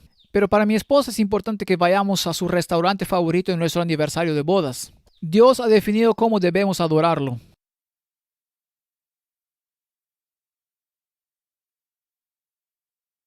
Así que Dios ha definido cómo debemos adorarlo. Debemos adorarlo en espíritu y en verdad. Y hay maneras en que podemos adorar a Dios que son agradables a Dios. Y hay maneras de adorarle que no agradan a Dios. Si no me creas, lee Isaías 58. Dios está disgustado con la adoración de su pueblo cuando participan en ciertos comportamientos. Por lo que el resumen de Apocalipsis 14, el mensaje del primer ángel es este: es el momento de mostrar públicamente su lealtad a Dios a través de la verdadera adoración. El mensaje del segundo ángel está en la lista en la pantalla ahora. Otro ángel le siguió diciendo: ha caído Babilonia, la gran ciudad, porque ha hecho beber a todas las naciones del vino el furor de su fornicación. Si resumieras eso en una frase, dirías esto: es tiempo de conocer por ti mismo las verdades de las Escrituras. Si no conoces la verdad, vas a ser engañado por las mentiras. Así que es tiempo desde este día en adelante de conocer las verdades de las Escrituras, de conocer por ti mismo lo que crees y por qué lo crees, y poder mostrarlo en la palabra de Dios. Y tal vez una buena cosa para que hagas en este año que viene es memorizar las 28 creencias fundamentales, con referencia de las Escrituras. Tiene 3 páginas, probablemente podías hacerlo para la reunión del campamento del próximo año. Memorizarlo, no es tan largo. Memorizar las 28 creencias fundamentales para que sepas lo que crees y tengas todas las referencias de las Escrituras ahí que lo respaldan. Porque necesitas saber lo que crees. Cuando el ángel dice que cayó Babilonia la grande y hizo beber a las naciones del vino de la ira de su fornicación, Babilonia ha inyectado la falsa doctrina en este mundo. Ayer hablamos de una falsa doctrina que es la inmortalidad del alma. Afecta a todas las religiones principales del mundo hoy y viene de Satanás. Y si no conoces la verdad de las Escrituras sobre lo que sucede cuando mueres, vas a estar abierto a los engaños al final de los tiempos. Hay un capítulo del libro en el conflicto de los siglos llamado El Ministerio de los Ángeles Malvados. Satanás y el ocultismo está por todas partes en nuestra tierra hoy buscando engañar a nuestros hijos y a nosotros mismos. Y entonces, si el resumen del mensaje del primer ángel es que el tiempo de mostrar públicamente su lealtad a Dios a través de la verdadera adoración, el resumen del segundo mensaje es que es tiempo de estudiar y conocer por ti mismo las Escrituras para que no seas engañado por las falsas doctrinas que vienen de Babilonia. Y el mensaje del tercer ángel es este. Y el tercer ángel lo siguió diciendo a gran voz: si alguno adora a la bestia y a su imagen y recibe la marca en su frente o en su mano, él también beberá del vino de la ira de Dios que ha sido vaciado puro en el cáliz de su ira y será atormentado con fuego y azufre delante de los santos ángeles y del Cordero. Y el humo de su tormento sube por los siglos de los siglos. Y no tienen reposo de día ni de noche los que adoran a la bestia y a su imagen, ni nadie que reciba la marca de su nombre. Lo que vemos aquí es que viene un tiempo de coerción a nivel global.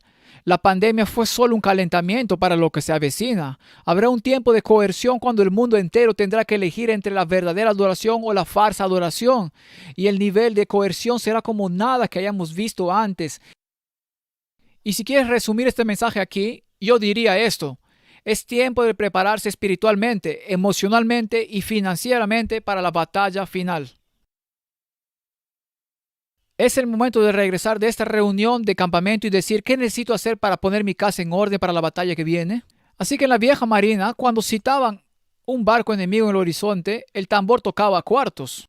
Cuando tocaban a cuartos, todo lo que estaba en las cubiertas de los cañones se bajaba a la bodega del barco o se tiraba por la borda. Así que lo único que quedaba en esas cubiertas de cañones era el cañón listo para disparar con los hombres. El barco estaba listo para la batalla y cuando tocas a cuartos, todo lo que no era necesario para la batalla simplemente desaparecía de ese barco. Y sabemos que se avecina una batalla. Es hora de tocar a cuartos. Es hora de librar nuestras vidas de los dioses falsos y la escoria y las tonterías que tanto dominan nuestro pensamiento y nuestro tiempo libre, que ya no tenemos tiempo para saber qué realmente es verdad. Es hora, hermanos y hermanas, de mostrar públicamente su lealtad a Dios a través de la decisión sobre la verdadera adoración. Es hora de estudiar y conocer por ti mismo las verdades de las Escrituras para saber por ti mismo lo que crees, y es hora de prepararte espiritualmente, financiera y emocionalmente para la batalla.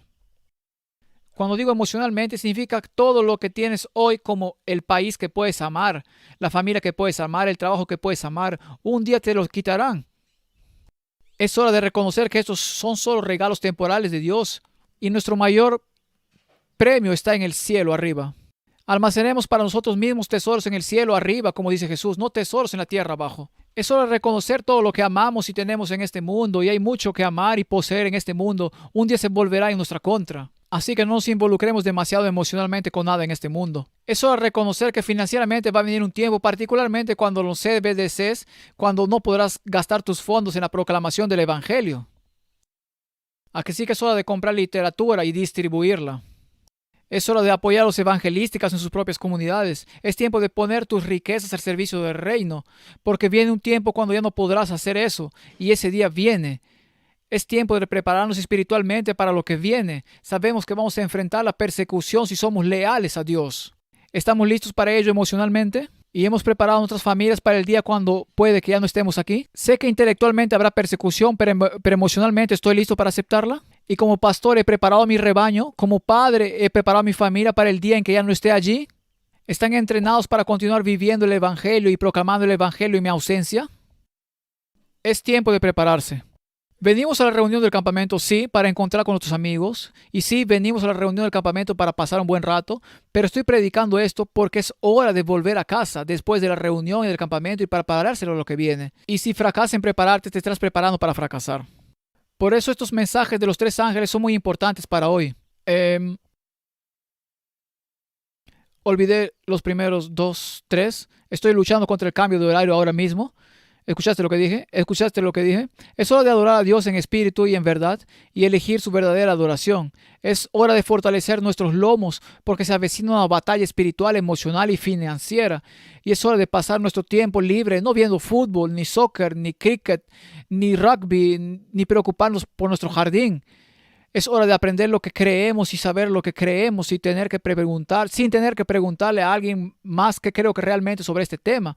Como adventistas durante demasiado tiempo hemos confiado en lo que está impreso en nuestros libros y en las declaraciones de nuestra conferencia general para decirnos lo que creemos. Es hora que sepamos por nosotros mismos lo que creemos y por qué lo creemos y por dar una razón e inteligencia de la fe que tanto apreciamos. Así que tal vez en el próximo campamento algunos de ustedes se pongan de pie aquí y reciten las 28 creencias fundamentales. ¿No sería eso maravilloso? Tal vez alguien lo haga para nosotros. Puede que no esté aquí el próximo año. Sí, sí, gracias hermana. Bueno, incluso entonces debería saber qué son. Sí, sí. Así que a medida que avanzamos en este campamento, no solo estamos haciendo amigos, restableciendo conocidos, quiero animarlos a echar una raíz más profunda en su fe en el Señor Jesucristo y a entender la naturaleza trascendental de los tiempos en los que vivimos, que estamos viendo la profecía cumplirse frente a nuestros ojos y que la profecía y las implicaciones vendrán a tocar a nuestra puerta, nos guste o no, y debemos estar listos para brillar en las horas más oscuras de la tierra. Como dijimos ayer, Dios en sus formas misteriosas se aseguró en su providencia de que no fuera Abraham e Isaac los que vivieran en 2025, sino que fuéramos nosotros. Su voto de confianza está en nosotros, para brillar para Él en la hora más oscura de la tierra. No lo decepcionemos. Inclinemos nuestras cabezas para orar. Padre Celestial, mientras reflexionamos sobre los cambios en las naciones que nos rodean, Padre, te agradezco por la palabra segura de la profecía. Y Señor, mientras la oscuridad se acumula y la penumbra se acumula a nuestro alrededor, que esas pequeñas velas de luz en la palabra de Dios brillen más y más. Te pido, Señor, que nuestras vidas brillen más y más para ti en la penumbra del engaño y las mentiras y la falsedad que cubre nuestro mundo hoy. Te pido, Padre, que conozcamos la verdad, que defendamos la verdad y que compartamos la verdad sin importar lo que pase hasta que Jesús venga nuevamente. Así que, Padre, implanta verdades en nuestros corazones y mentes. Señor, danos el don de la retención de la memoria, danos el don del tiempo. Oramos, Señor, para que seamos administradores fieles del tiempo que nos has dado, para que podamos ser capaces de dar una razón de la fe que tanto apreciamos. Y te pido, Padre, que cuando Jesús venga nuevamente en las nubes de gloria, cada uno de nuestros nombres se encuentre en el libro de la vida del Cordero. Hasta que ese glorioso día, Padre, cada uno de nosotros seamos hallados fieles en cualquier porción de la viña a la que nos has llamado a vivir y a servir en el santo nombre de Jesús. Oramos. Amén.